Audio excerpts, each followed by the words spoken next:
महाराज के जीवन की जय जयकार हो, महाराज के जीवन की जय जयकार हो। महाराज का मर्तबा आला रहे, सारे जगत में हिंद में मर्तबा आला रहे। अयोध्या दरबार के चतुर एवं मंत्रियों में महामंत्री सुमंत जी, महाराज तुम्हें तो भली भांति है ज्ञात है, यह वह पावन नगरी है अवधपुरी, जिसका विस्तार 336 कोष में बताया गया है जी। ऐसी यह पावन नगरी है और ऐसी पावन नगरी के हम राजा हैं।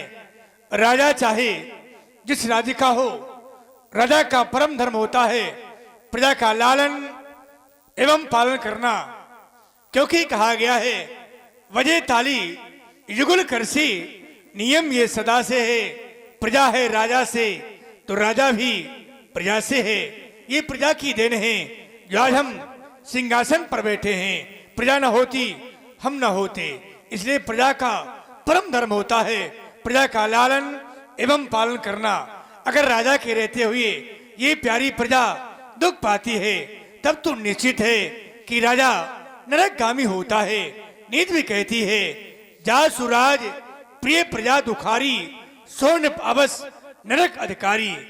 जिस राजा की राज में प्यारी प्रजा दुख पाती है वो राजा नरकगामी होता है। कहा भी गया है सोचिए निपट नीत न जाना, यही ना प्रजा प्रिय प्राण समाना। वो राजा सोचनीय है जिसे प्रजा प्राणों से प्यारी नहीं है। हम सोचें कि हम राजा बन गए हैं, प्रजा को भूल जाएं, नहीं, ये प्रजा की देन है। तभी तो कहना पड़ा पहने जरी की चीथरे ऐस का सामान समझे हैं। अरे प्रजा को गुलाम समझे हैं, स्वयं को भगवान समझे हैं। वो सितमगर हैं जो वाकी शान समझे हैं। ये प्रजा की देन है। हमारे पास सब कुछ क्यों ना हो, अगर प्रजा दुखी है तो निश्चित ही कि नरक जाना पड़ेगा, ऐसा नीति कहती है। जैसे कहा भी गया कि चाहे न पालोहीन, कि चाहे न पालोहीन ये सर्वस सुख प्राप्त हो, और चाहे वो कुबेर की गृह का अधिकारी हो। चाहे रिद्धि सिद्धि वहाँ के घरों में वास करे, और चाहे गजबाज अन्न धन की बेसुमारी हो। चाहे काल बंदी बन कारागृह पड़ा रहे, किंतु जिस राजा की राज में ये प्यारी प्रजा दुख पावे, वो राजा अवश्य ही नर की अधिकारी हो। सब कुछ हो राजा के पास, अगर प्रजा दुखी है तो निश्चित है कि राजा को नरक जाना पड़ेगा। हमें मानवतर मिला है, बड़े भाग्य मानुष तन पावा सुर दुर्लभ है। ये देवताओं को दुर्लभ है मानव तन। क्यों? क्योंकि ये कर्म भूमि है, जैसा कर्म करेंगे वैसा फल मिलेगा। ये कर्म भूमि है और देवताओं की भोग भूमि है, वो केवल भोगते हैं, हम लोग कर्म करते हैं। अगर कर्म अच्छा किया तो परमात्मा की प्राप्ति होती है। जैसे कहा भी गया हमें जीवन को सार्थक करना है। सार्थक कैसे होगा? कैसे महाराज? वो जीवन ही क्या जीवन है, जो जीवन सफल बना न सके वो अभिमानी अज्ञानी है। जो मन का मोह मिटा न सके वो जीवन ही क्या जीवन है, जो जीवन सफल बना न सके। कुछ लोग धन पा जाते हैं, जो धन बल मद में धन पा गए परमात्मा को भूल गए व्यास जी। जो धन बल मद में ये चूरी रहे, बहु संपत्ति पाकर फूल रहे। वो सारी संपदा निरर्थक है, जो कामों किसी के आ न सके वो जीवन ही क्या जीवन है जो जीवन सफल बना न सके।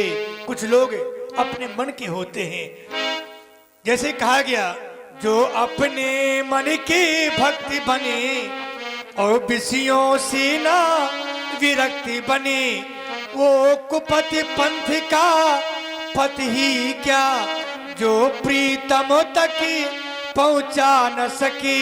वो जीवन ही क्या जीवन है जो जीवन सफल बना न सके। वो अभिमानी अज्ञानी है जो मन का मोह मिटा न सके। तुम्हें जीवन को सार्थक करना है, प्रजा का दुख भी देखना है। कहो कहो हमारी प्रजा दुखी तो नहीं है, किसी को सता तो नहीं रहा। कहो, दो शब्दों में उत्तर चाहते हैं। आपके राज्य में सब सकुशल है महाराज। महामंत्री जी, मैंने पूछा प्रजा दुखी तो नहीं है, उत्तर मिला प्रजा सुखी है। यथार्थ कहना तुम्हारा सत्य है, पर जब हम देखते हैं ये प्रजा दुखी है, क्योंकि तुमने जो दर्शन किया प्रजा का वह दर्शन किया है, ऊपरी दर्शन किया है। ऊपरी दर्शन में प्रजा सुखी है, पर जब आंतरिक दर्शन हम करते हैं ये प्रजा दुखी है। क्यों दुखी है? केवल मेरे दुख से, मोरी सुत नहीं, मेरी सुत नहीं तो जब संतान नहीं। एक ही बार भूपति बन माहे बेगिला मोरे सोतना। ये प्रजा केवल मेरे दुख से दुखी है, क्योंकि मेरे कोई संतान नहीं। और जब संतान नहीं तो राजमहल उत्सव नहीं, वधावे नहीं बजवाए जा रहे हैं। इसी दुख से प्रजा दुखी है। अगर प्रजा दुखी है तो निश्चित है हमें नरक जाना ही पड़ेगा। हमारा जीवन तो इसी प्रकार बीतता ही चला जा रहा। मंत्री जी देखो ना, ये पल पल क्षणे क्षणे, ये पल पल क्षणे क्षणे ढल गया जीवन। दुनिया सी मही रोमो चले, पल पल क्षणे क्षणे।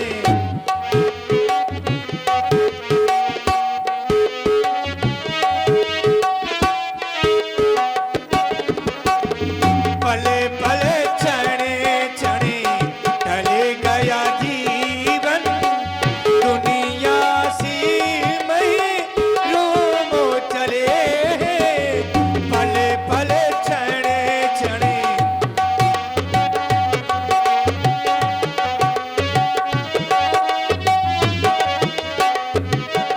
स्थिति क्या है? स्याही गई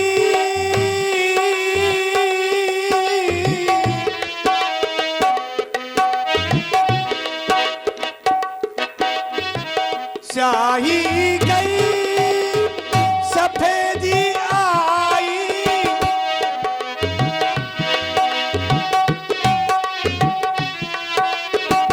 नैनन में नहीं पड़ा तो दिखाई।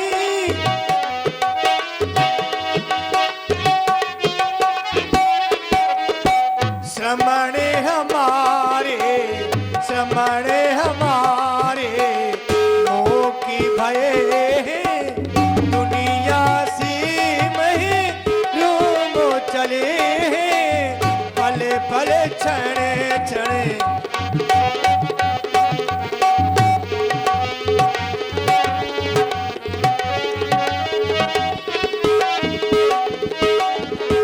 पल पल क्षणे क्षणे ढल गया जीवन। दुनिया सी मही रोमो चले।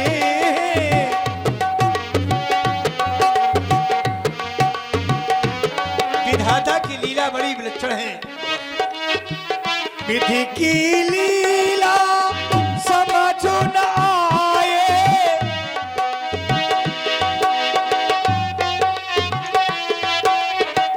जग से दशरथ निपूता जाए।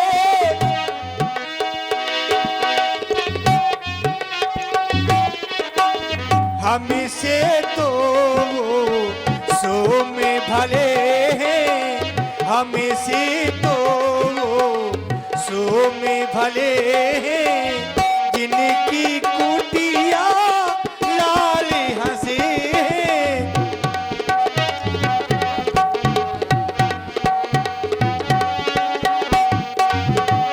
पल पल क्षणे क्षणे ढल गया जीवन दुनिया से नहीं रोमो चले हैं।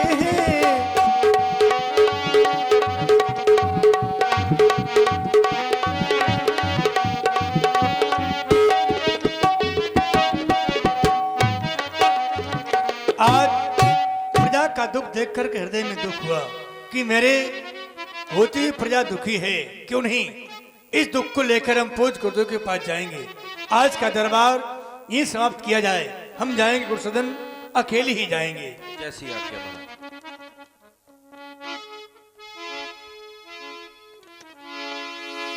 गुरु गए तो रत गयऊ में पाला चरण लागी करीब नहीं बिसार चरण लागी कर भी नहीं बिसारा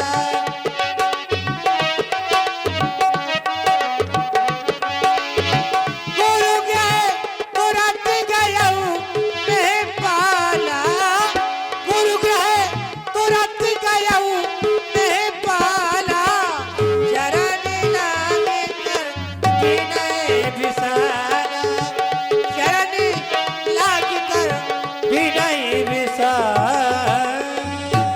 हे तपोनिष्ठ सूर्यवंश के देवता, आपके इसी चढ़ाव में प्रणाम करो देवता। अब लो प्रणाम हे, अब लो प्रणाम हे राष्ट्रीय पुरुष सत्य कोट हृदय की कंज खिले हैं। आज तुम्हारी पूजा करने उसे सुहिमांचल संगे चले हैं। तुमने कियो ये घोरी कठिन तपो लोक प्रसिद्ध पराभो जीवन दानवता को मेट रहे मानवता के हित जीवन।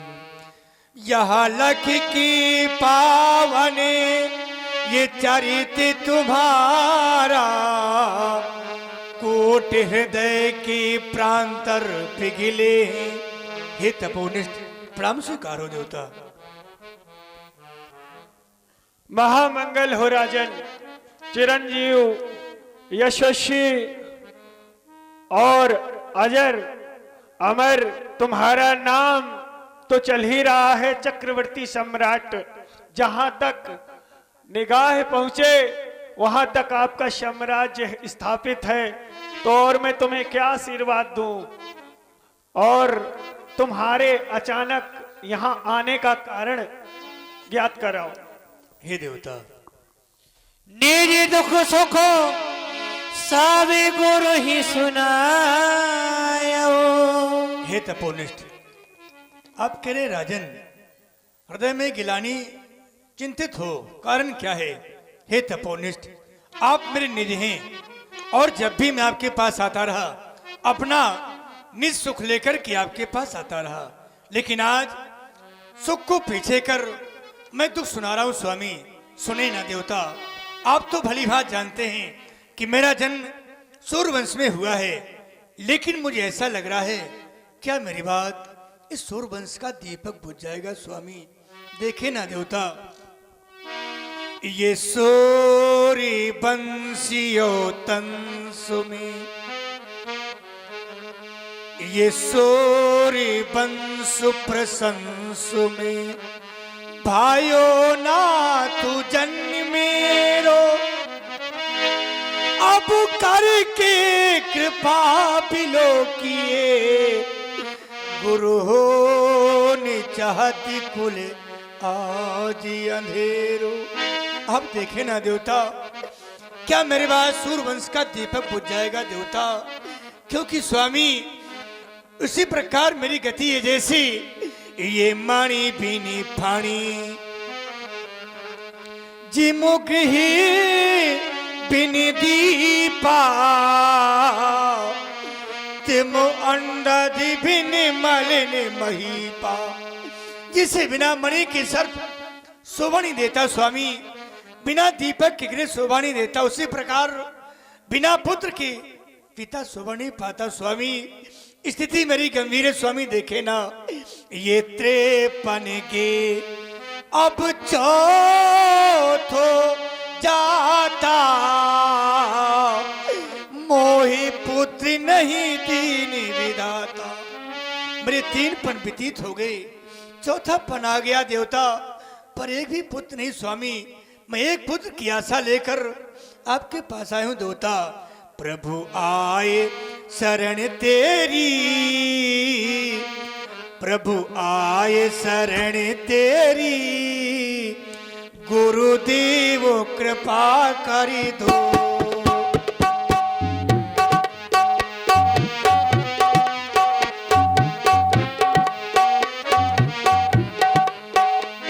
प्रभु आए शरण तेरी, प्रभु आए शरण तेरी, गुरुदेव कृपा करी दो।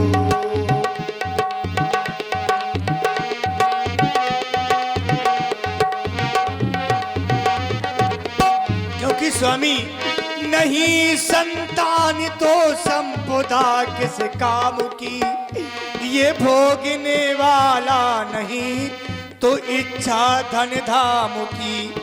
आँख मौजूद है पर आँख का तारा नहीं, दिल हुआ बेचैन मेरा जीने का सहारा नहीं।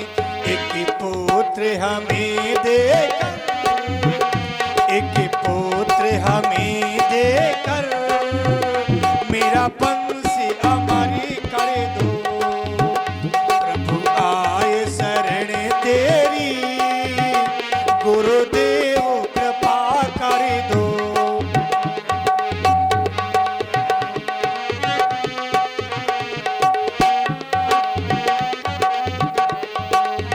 हे देवता, एक पुत्र की आशा लेकर हम आपके पास आए देवता, बस यही मेरा दुख है स्वामी। राजन, आपका कहना उचित है। प्रकृति का यही नियम है कि इंसान अपने लिए तो सोचता ही है और अपने पीछे को भी सोचता है, आगे को भी सोचता है। यही प्रकृति का नियम है। कहे वशिष्ठ बहु विधि समझा। और आपने कहा, हमने विचार किया।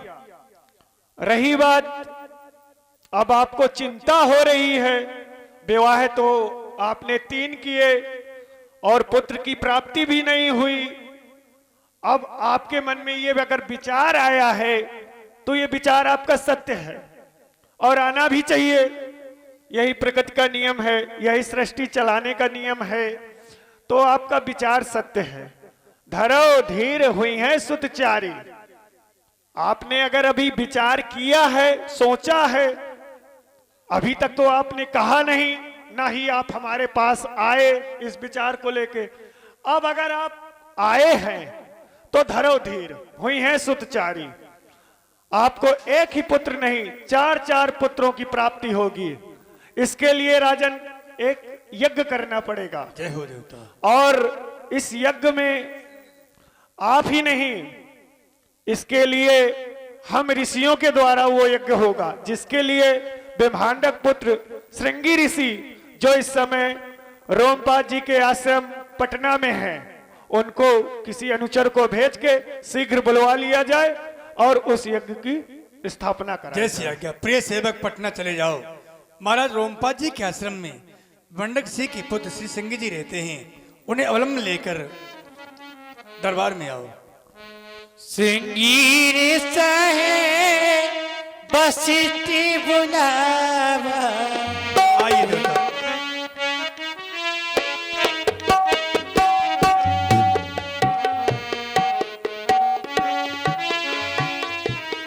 कहें कहें है ब्रह्म ऋषि, आपने हमें क्यों बुलाया?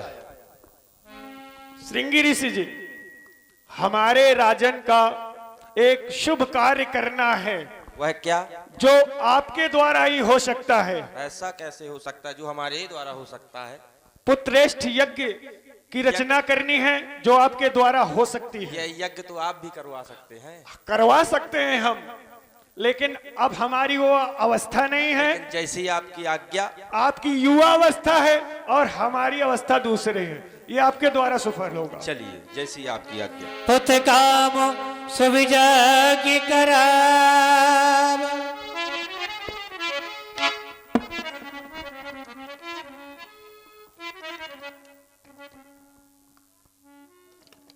महात्मा सिंह ऋषि के द्वारा मनोरमा घाट पर यज्ञ की रचना प्रारंभ। ओम हरि ओम नमः शिवाय स्वाहा। ओम विष्णुवे देवाय नमः स्वाहा। ओम इंद्रदेवाय नमः स्वाहा। ओम अग्निदेवाय नमः स्वाहा। ओम सर्वदेवी देवताय नमः स्वाहा। हे महात्मन, क्या देख रहा हूं कि इतनी आहुतियां देने के बाद भी अग्निदेव का कोई भी आवाहन नहीं दिखाई दे रहा, ऐसा क्यों? ऋषि, इनके जो कुल देवता हैं श्री रंगनाथ जी, उनके नाम से आहुति अभी तक नहीं दी गई है, अतः उनके नाम से आहुति दी जाए। ओम श्री रंगनाथाय नमः स्वाहा। भगवती ओम सहित श्री मुनि रंगनाथाय नमः स्वाहा। आहुति दीने ओम श्री रंगनाथाय नमः स्वाहा। शुरू कर ओम श्री रंगनाथाय नमः स्वाहा। ओम प्रगटे शुरू कर रंगनाथाय नमः स्वाहा। ओम श्री रंगनाथाय नमः स्वाहा। ओम श्री रंगनाथाय नमः स्वाहा। भगवती सहित रंगनाथाय नमः स्वाहा। आहुति दीने रंगनाथाय नमः स्वाहा। प्रगटे अगन रंगनाथाय नमः शुरू कर रंगनाथाय नमः स्वाहा। जय हो। रंगनाथाय नमः स्वाहा। स्वाहा।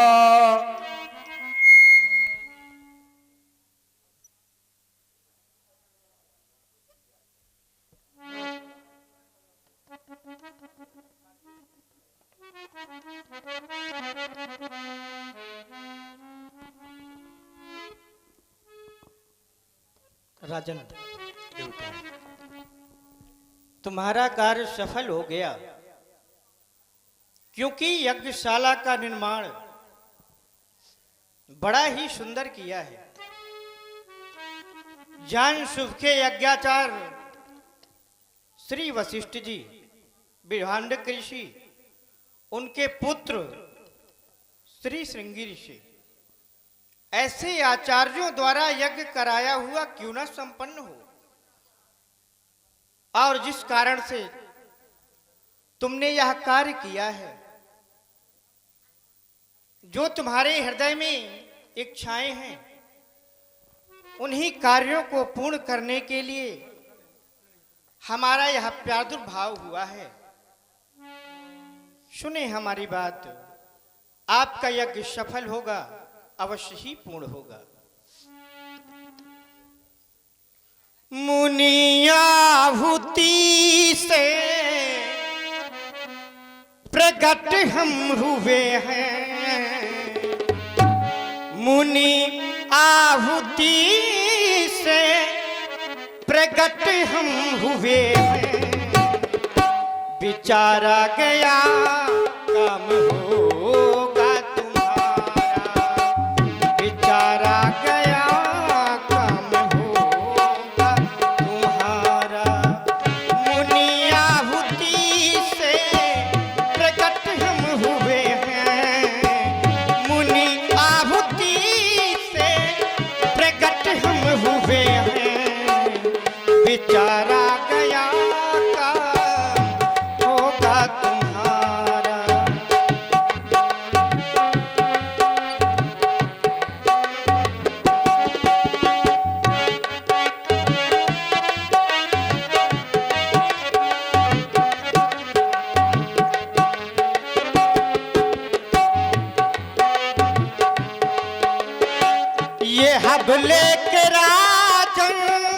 भवन ही को जाना जाना ये हबले के राज भवन ही को जाना भूला रानियों को यथाचित खिलाना भूला रानियों को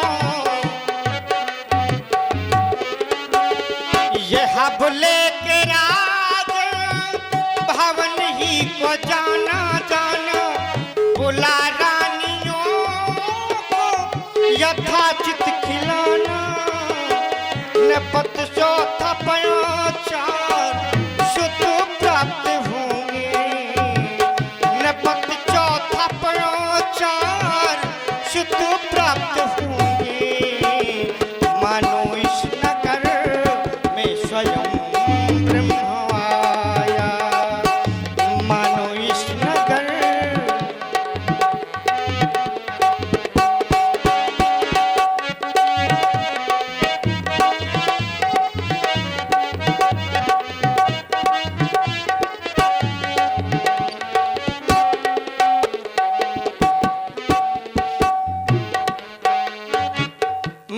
मुनियाहुति से प्रगट हम हुए हैं मुनि आहुति से प्रकट हम हुए हैं विचारा गया का होगा तुम्हारा ये हबले के राजन भवन ही को जाना ये हबले के राजन